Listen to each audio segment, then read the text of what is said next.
Aloha and good afternoon, everybody. Thank you so much for tuning in to The Right Side, a common sense conversation right here on The Answer, 94.3 FM, AM 690, with me, Gina Crabtree. And in case you missed any of this or previous conversations, I'm going to give you 3 ways to find out more information. You can visit our website at theanswerhonolulu.com. You can go to the iOS App Store or Google Play and simply search AM 690 to download our free mobile app. And you can also go to Instagram, Facebook, and X Social at The Answer Honolulu, which is where I'm going to put a whole bunch of audio clips, a whole bunch of bonus content, and everything you need to know going into the general election. But you know how else we're going to go into the general election is education from the man himself, Gary Cordery. Congratulations. Wow, well, Gina, thank you. It's such a great experience to celebrate with the people, a great victory for the people, and so we had so much fun. We were at the Kroc Center, packed house, bands, dancing, Bands? food. What? 3 bands, Nice. hula, shofar, the whole deal. It was fabulous. Well, congratulations. So tell me about that feeling. I mean, we were all kind of watching we did not have bands where we were watching from. But I mean, from a standpoint of 2/3 of the vote going to you and understanding that you are now the best man to go for our party for this job, the gubernatorial electorate, right now, to go in for your candidacy. How did you feel about that number coming out and just the overall feeling? Well, interesting question. You know, we had there was an itinerary for the evening, and it had a build in it. It was just starting a celebration and then continuing to build throughout the evening as we watched as we watched the drops, the ballots come in. And so we're in the middle of a conversation with the Samoan Assembly of God Church. They're doing this amazing presentation. They're blessing Kim and I with these such amazing gifts and words of encouragement, and then all of a sudden the first drop happens. Oh, right. And it was like, okay, everything just changed in the moment because they called the race at the first. What do they call that? They call that a drop. What do they call that? The first pre-count. The first printout. The first or something? printout. Thank you. There you go. Thank you for that. So the first printout happened, and the place just erupted. My wife and I we happened to be up front, and then we just the place erupted in jubilation and excitement and all that goes with that. And so kind of the agenda for the rest of the evening changed. And we just celebrated from then on. We just had fun. And we were going to have fun anyway. Part of campaigning is it's not drudgery. It's an opportunity to celebrate with the people. And that night was dedicated to do so, and we did it. Nice. Yeah. Well, I think we were all very excited to see what happened, but from a standpoint of seeing our party come out, seeing people get activated, right? I feel like there was just kind of buzz around this primary election. Do you feel that way, at least that night or throughout your campaigning? I think we have this passionate group of people that have been supporting the campaign we've been doing this for 15 months now. We didn't just start yesterday. Yes, we've been going absolutely. at this since last year.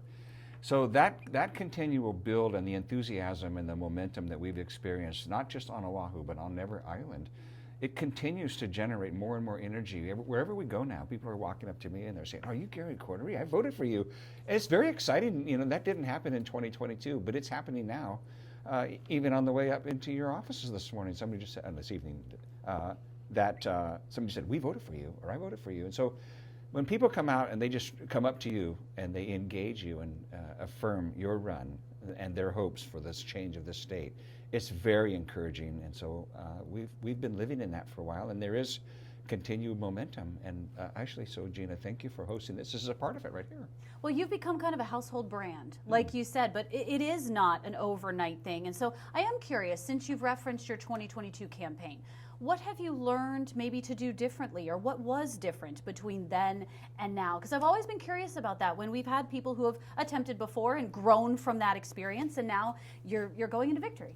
Well, I think the key phrase, you just said it, we grew from that experience. In 22, we had zero understanding or zero context for what it means to run. Was that the first time? That was the first time. Got it. I'm not an experienced politician. I've never held public office. And so to make that declaration in the public square was quite the bold initiative. I'm completely committed to it. It was true then, it's true now. But between then and now, there was probably 8 or 10 months of reflection, an opportunity to look back and sort things out. You're emotionally running for this office. There's a lot of investment.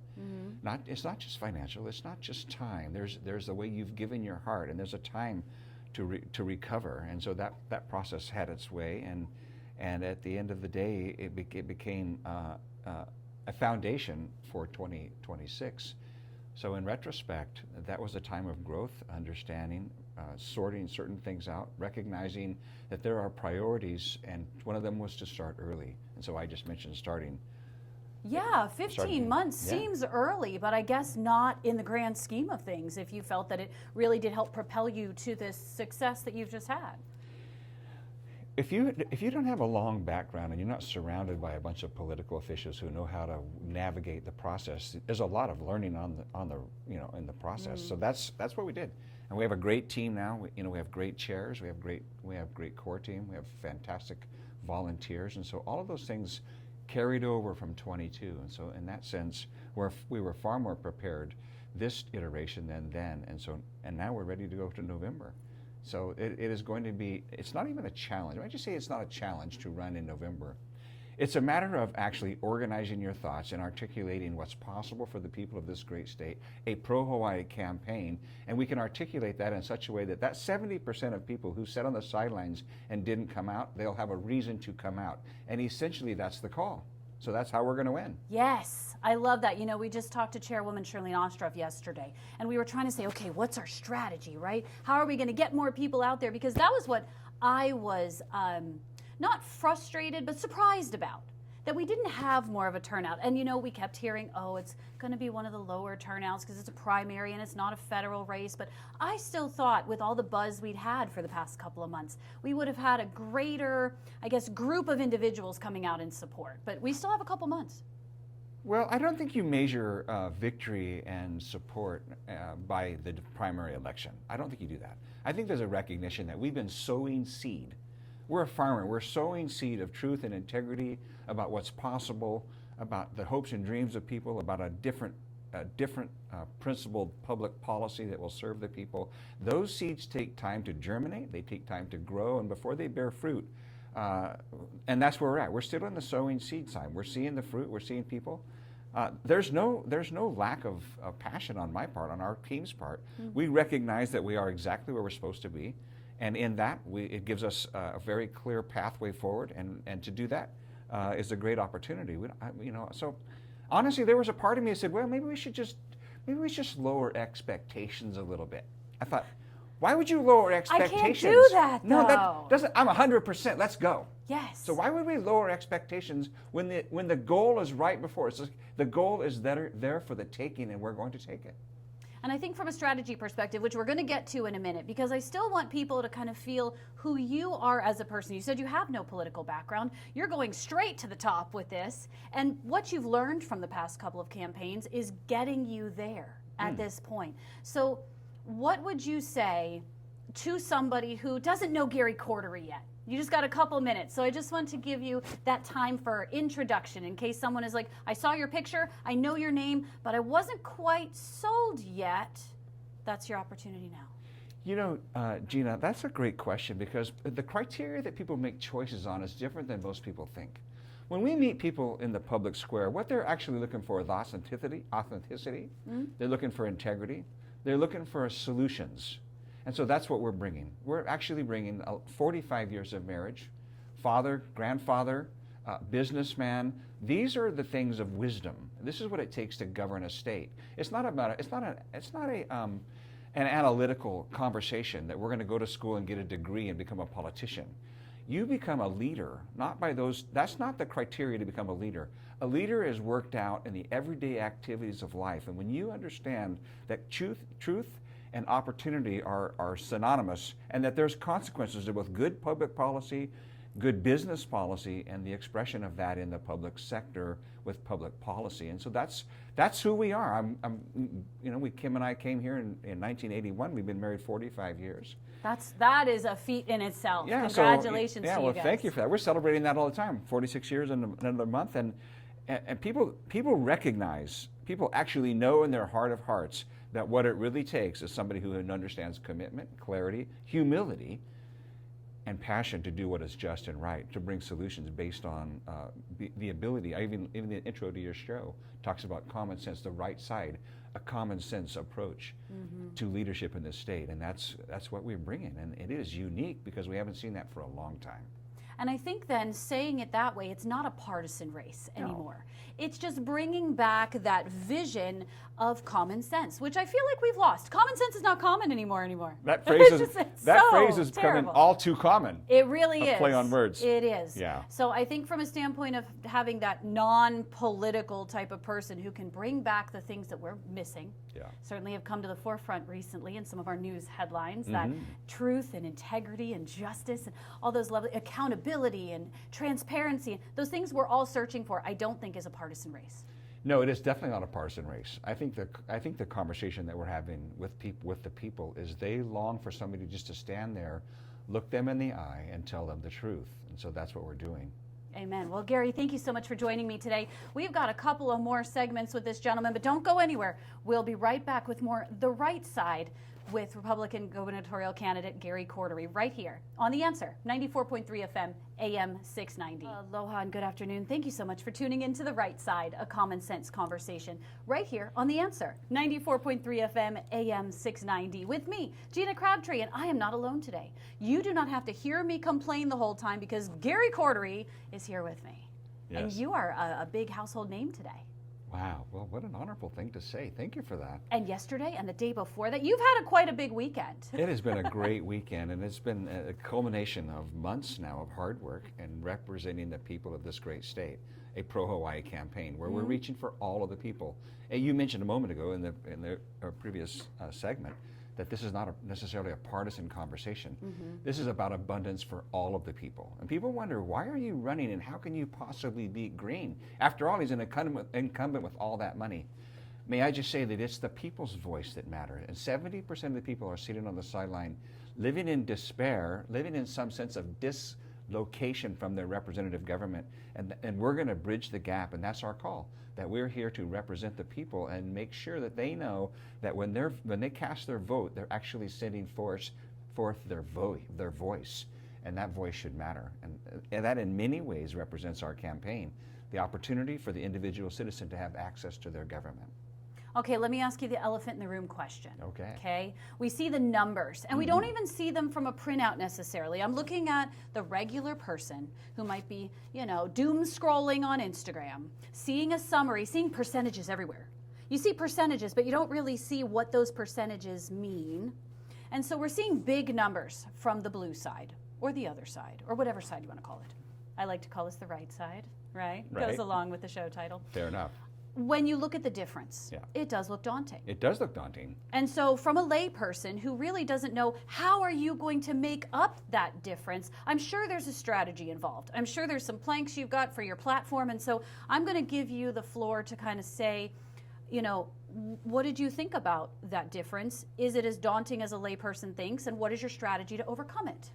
Well, Gina, that's a great question, and I do think it goes to the way people interpret data and interpret news presentations in general. The fact that we had no news coverage from mainstream media here in Hawaii is representative of what they would assume the numbers represent. And I'm simply here to say that the numbers do not represent the heart of the people. If only 30% showed up, so that means 70% who didn't show up. The question is why didn't they show up? And if you had 70% of the electorate who did not show up, what number is that? I can just tell you that the number that showed up for the Democrats or the blue side, or however you want to phrase that, these are people who are connected to the government, that their jobs and their lives depend on some relationship with the state government. And so their commitment and their involvement in politics is driven by a different criteria in its entirety. And many of those people will not vote the same way in the general. They will recognize that those what quote unquote high paying or stable jobs, they're not enough anymore. The fact that all of the people of this great state are suffering. Nobody's living in abundance here. And those people who made those declarations that voted or were told to vote, I'm just going to be honest with you, we're going to get honest, right?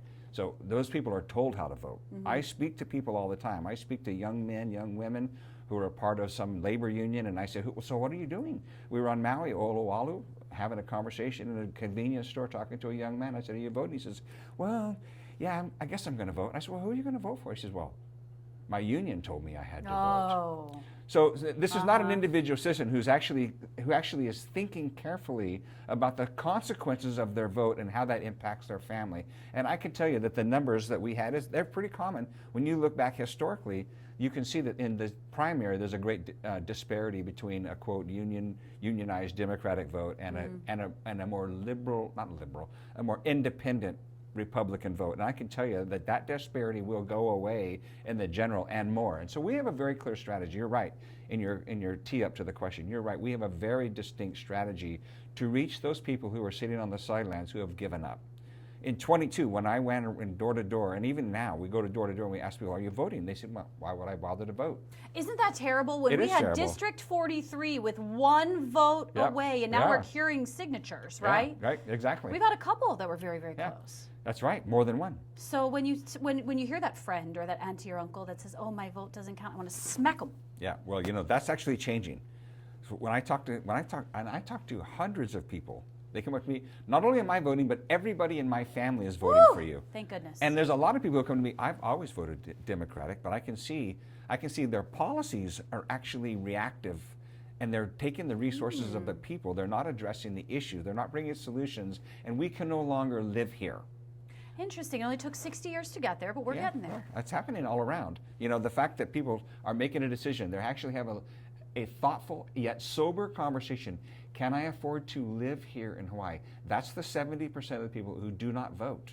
And they're coming to the realization that, wow, we've heard about all these things for a while now. We see the ribbon cutting ceremonies. We hear about housing starts and all these solutions. But what we don't see is they don't seem to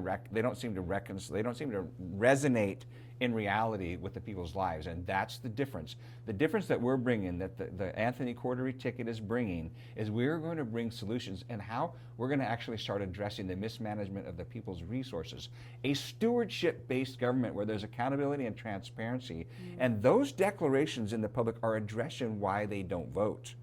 People don't vote because they don't trust their vote's going to matter. They don't believe that the representative actually represents them, and so they sit back hoping it's going to get better. But now, time's running out. So 500,000 people sat and waited. The other thing, too, I asked yesterday was, because it was not a federal campaign, we didn't have a federal component. Right. Do you feel that that also hindered the turnout? I mean, I understand it was a primary, but it was mainly it was state and local offices. I feel like sometimes that also generates that lower interest potentially. I think historically that's true. I mean, I think that's undeniable. Yeah. There's more interest when there's a presidential component. Of course there is. How could there not be? People should be voting local, but the idea that they're going to ignore national that's not common sense either. Well, to be fair, though, we did have a couple of U.S. House Rep offices that kind of got left either blank votes or overvotes. They didn't really know what to do with those, and that's still our Washington representation. That's right. So I think maybe it is that education piece that we keep honing in on that maybe we need to do some more of. So can you share some of your strategy that you are going to be moving forward with for the next couple months? If I told you, I'd have to kill you. Okay, never mind. No, I'm just kidding. How come I knew you were going to say that? No, I can tell you that we're going to be using social media in a big way. We recognize that. Reaching, people say, oh, you're going to go canvass? Local district races, they're going to go canvass. They're going to go canvassing, and we have this conversation. How are you going to canvass statewide? How are you going to actually reach voters statewide we're going to canvass targeted neighborhoods? We are. I'm just going to be honest. Everybody knows this. How can you not know this? If you're running for governor, you know this. The difference is we're going to do it with authenticity and with care. We're not going to pay our people. Our people are volunteers. So their enthusiasm, their motivation is because they're for the people. They want the people to know that change is possible. And when we talk about fundamental change of state policy, of public policy, it will happen because people understand that we're about principles. And when those principles are put into place, they will change public policy because the people who make public policy will be principled people. And that's a distinction that as we share that statewide, it not just resonates, but it's an enrollment piece. People are like, wow, I've never heard of this before.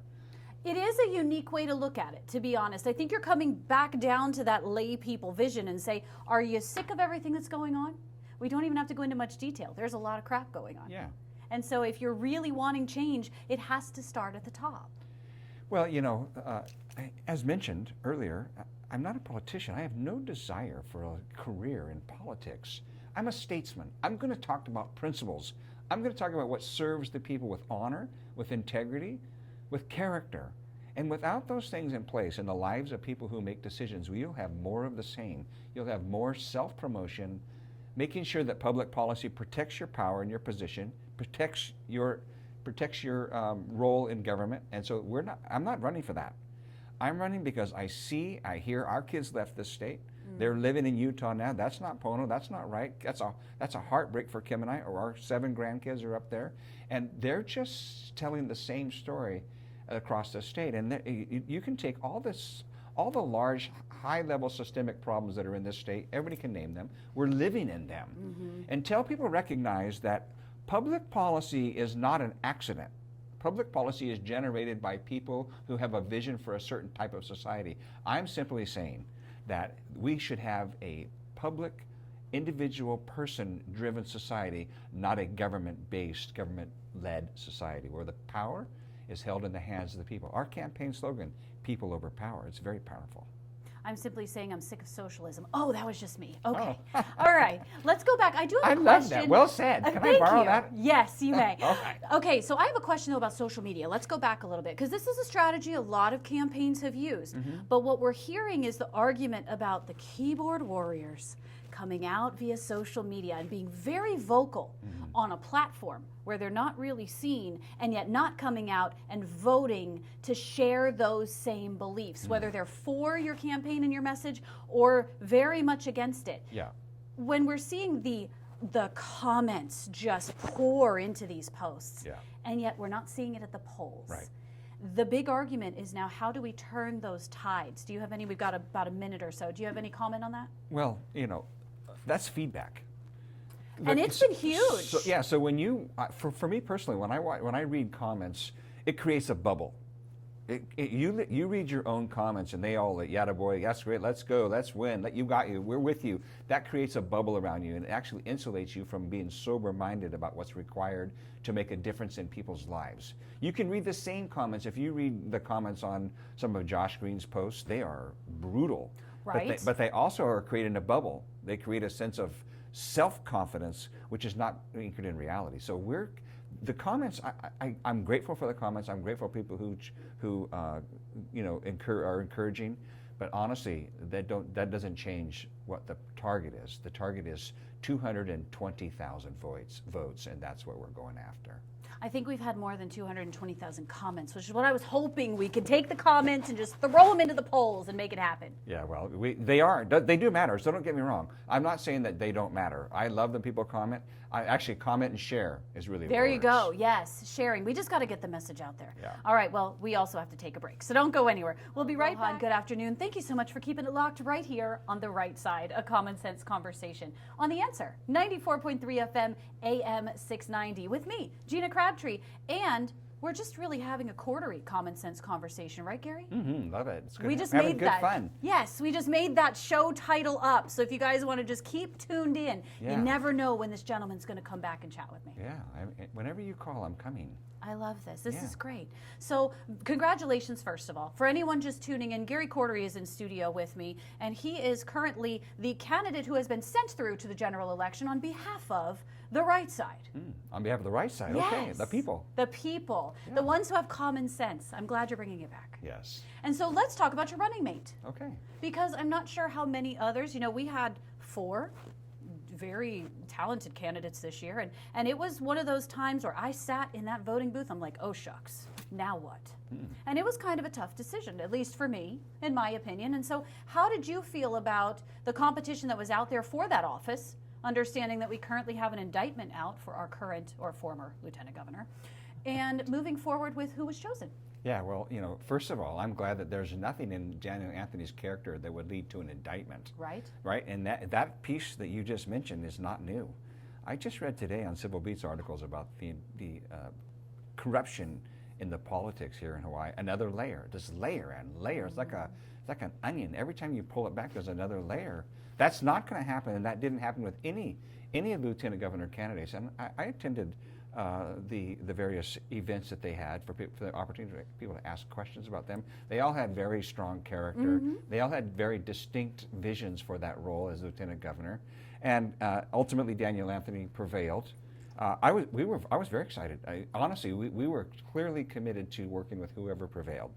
We believe that the vision and the power and the gifting within those candidates would have been a great addition to our candidacy. And the team that we have now, Daniel Anthony and Gary Cordery, is a unique team. Historically, there's never been a team like this that has gone into the gubernatorial race on November 3rd that will transform the state in a completely different model. This is not your typical model. When you look at both Daniel and our background, we're businessmen, we're family men, we're people who are deeply rooted in Hawaii. We have clear, concise solutions about the problems that face Hawaii, and they're authentic, they're for real. They're not just cliches. Our conversations that we're having, that Daniel's team and that we're having, they are going to be targeted, they're going to be specific, and they're going to be effective. So let's talk about some of those conversations, because I guess you guys formally met yesterday for the first time. Then once we had the decision, right? So we're like, okay, we're moving forward. This is the duo, the dynamic duo. I like that. Capes or something. So tell us about some of those platforms, just a 30,000-foot view of how we're going to move forward through this couple of months of time that we have to get prepared for the general election. You know, it was the first time our teams met. I think we bring some distinction. I've known Daniel for a number of years. Oh. And so, I've known him as a farmer, as a person who stood in his community for the people. He's continually standing for he's a hardworking guy. He's one of the hardest working young men that I know, and his commitment to his family is unsurpassed. It's unmatched. So he'll do whatever it takes to ensure that his family survives and lives in abundance here in Hawaii. He's so that I'm very, a great deal of admiration for him. He also has a large family, 7 children, I believe. 7 children, yeah. So you guys, that's another way I have to 7 bring grandchildren, so that's a little bit of a distinction. Yeah, but large families. Yes. I have 1 child, that's it. Okay, well, I can't even imagine having 7 kids. We had 2, right? I remember you could trade 1 off and take care of the 7. That's pretty incredible. It is. So our conversation really wasn't, we didn't have a very detailed conversation about exactly how strategy was going to work. We actually want to connect. We want our families to understand the heart. We understand what their passions and their values are, not only that, what they're passionate about in the public square, what they're going to be passionate about in that office, the Lieutenant Governor's office. And I'm really not going to, quote unquote, give him some role. We're going to open opportunities for his campaign, for him as an individual, he and his wife. We're going to open up possibilities for them to run with that which they're passionate about. And then we'll integrate that into the campaign, not only just in the election process, but in our administration. We want him to follow the passion and that which he loves in his heart, that which he longs for the state. And as a matter of fact, they're perfectly suited to collaborate with ours. We're very committed to reviving agriculture in this state. I know he's big with agriculture. He's big with agriculture. We want to restore culture, the aloha spirit in this state. That's another, for him personally, that's very important. So those 2 things alone, if those were the only things that he was doing, and they won't be the only things, but if we just loosed him on agriculture, restarting agriculture in this great state, and a resurgence of the aloha spirit through targeted policy, that will transform this state, because nobody has touched that. Have you noticed? Nothing has happened in ag, nothing's happened in culture. They just keep talking about it as though it's a priority, but there's no public policy and there's no individual stand with vision and passion to bring these things to fruition. And that's who I'm understanding who he is, and I love his heart. He's very articulate. I look forward to the day when he gets to debate Mr. Kawakami. He is going to take him to school. I know, I'm very excited. Yeah, and myself with the governor, we're looking forward to that. It's going to be an opportunity for people to actually see the distinction between somebody who's authentically connected to the people and somebody who's driven by government policy. And that will be very evident when we have that conversation. I think when we brought up certain questions during our town halls about, what other economic opportunities can you bring Hawaii, right? If we're not going to bring back those tourism numbers, if we need to go past just that 25% we've been comfortable with, right? Agriculture is going to be where that next GDP is coming from. That's right. If we're sending back empty containers through the Jones Act and it's so expensive to import and export everything, why are we not being creative with those solutions? So he really, I think, came up with some very creative ideas that were so different than anyone else that's out there. And that's just from his own personal experience. Yeah, that's right. I think he understands the dynamic of what it means to actually bring food from the farm to the table. I understand the dynamic of what it costs and how to make it profitable. So we're going to work together, and we're going to develop transportation strategies that actually empower farmers to actually take the risks to once again become a farmer on a large scale. That we wouldn't have all of our food and produce grown here, or a large number of it. That is a miss. And that we've given up to Costco and corporate giants to feed this state. That's not good policy, because not only do we feed the people with healthy food, but we create jobs and opportunities for industry, and that has to happen. That's what we're going to do. Self-sustainability. Yeah, what right? a concept. I mean, there's just something to be said for being able to just kind of be on your own, and not from a reactive perspective. I think that's what we get from the current administration. And so if the items on the docket are not from a reactive perspective, we're not getting any proactivity. That's right. Someone else has to come in with new visions. That's right. That's exactly, so one of the things that we're doing in our campaign is we've kind of modeled this contract with America. We've heard, remember that back in the day when Newt Gingrich actually worked with Bill Clinton, of all people. He had a contract with America, a vision for America, like what the Republican legislators were going to do, Congress is going to do in the first 100 days. We are going to do the same thing. We're doing the same thing. We're working out the final details, but we are committed that the people of the state will be able to measure with accounting, be able to watch our campaign move forward in the public and measure, are they going to do what they're said? Are we really a solution-based, or are we another bunch of politicians who can talk about what we're going to do and never do that? That's not our commitment. Our commitment is very clear. We're going to do what's required to bring change to the state. And it's very strategic. You can make declarations like removing general excise tax on food and medicine, but you have to recognize that there's a legislative session and that there are certain bills that need to be submitted in that session. And so our strategy will take into account what it actually takes to bring these things to fruition, to actually make it happen. So, some of the things that we're going to do, we're going to bring an Office of Accountability. There's never been an Office of Transparency at the executive branch. Definitely not. And we're going to do that, and the purpose to bring transparency and accountability, that the people's resources are stewarded by government, and there's no waste and fraud and mismanagement. There'll be no indictments coming to people in our administration. Woo! Goodness. Yeah. And no loss of federal funds because of these indictments or these charges or convictions of bribery and craziness. And we've lost a lot of money, Oh. We've lost a lot of money just by people saying, you know what, we gave you this honor of having federal tax dollars come to your state, and yet we can't find any proof you used them correctly. The amount of mismanagement of the public funds here in Hawaii is staggering. People have no idea. We're talking not just hundreds of millions, we're pushing $1 billion of waste, fraud, and corruption in this state. And so that Office of Transparency will be a fundamental, foundational piece where we're going to implement that. We're going to have auditors, not just state auditors, we're going to have auditors look at every department. We're going to actually use Wait, let's go back. So you're going to have auditors from every department. Are you actually going to read the audits? Because I've heard there's been audits, but he just kind of throws them under the rug. Yeah, well, I'm not talking about the state auditor.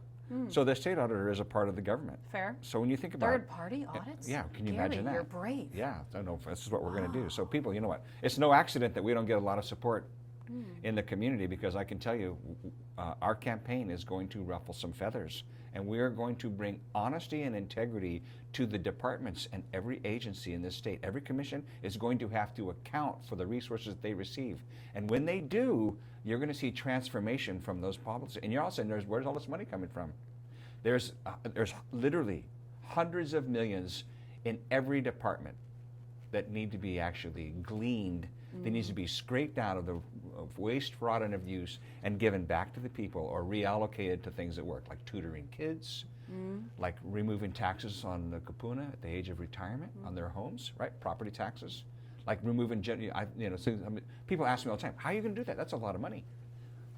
So we're going to actually deal with we're going to move with fraud, waste, and abuse, and we're going to actually, not only are we going to locate those resources, we're going to give them back to the people. We've heard that before. It's not necessarily taxing the rich or not getting enough taxes. It's what is the government doing with that money? Exactly. The lack of transparency and the lack of the ability to prove that these programs are even working and using it appropriately. If you give taxes, you should be able to see. You should be able to see the benefit. It shouldn't be ethereal. It shouldn't be in the back room. Shouldn't be reallocated to some mystery. Who knows where it goes? Honestly, people do not know. Well, I think you should ruffle feathers. Ruffle away, Gary. I want to do Let's some go. doging, all right? This sounds good. Yeah. All right, well, we only have a couple of minutes remaining when we return, so don't go anywhere. I have got the right side's candidate for governor this general election, Gary Cordery. Don't go anywhere. We'll be right back with more The Right Side on The Answer. Good afternoon. Thank you so much for tuning in to The Right Side, a common sense conversation right here on The Answer, 94.3 FM, AM 690, with me, Gina Crabtree. And we're just having some fun, right, Gary? Absolutely. It's been a common sense conversation with Gary Cordery, folks, and I am so honored to have you here just a few days after your victory. And we were all celebrating everywhere in the state. So excited. Yeah, it's fantastic. It is fun, though. I can tell you, there's a phrase, the truth will set you free. That's true. Right? That's it. And Very so good. freedom comes when your mind is free and your heart is free. You're not like wrestling with, oh my gosh, I've got to do this and I've got to do that. No, you just got to tell the truth and do what's right.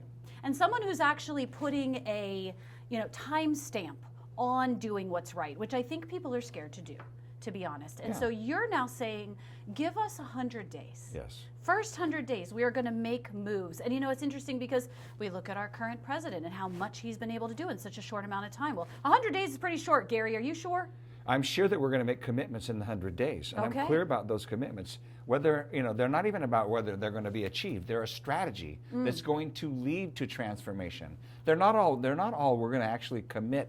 We're not going to remove general excise tax in 100 days, but we are going to initiate what's going to be required so that we see that in the near future. I spoke earlier about principles. When we put principles in place, they will take time to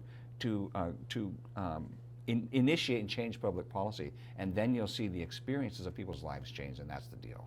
I think there's a difference also with legislative branch and executive branch. Everyone needs to go back to school. Right. And remember, there's 3 branches for checks and balances. Whether we use them currently or not is up in the air. Mm-hmm. But the fact that we think, all of our candidates want to just make laws, well, that's not really the job of the governor or the lieutenant governor. No, it is not.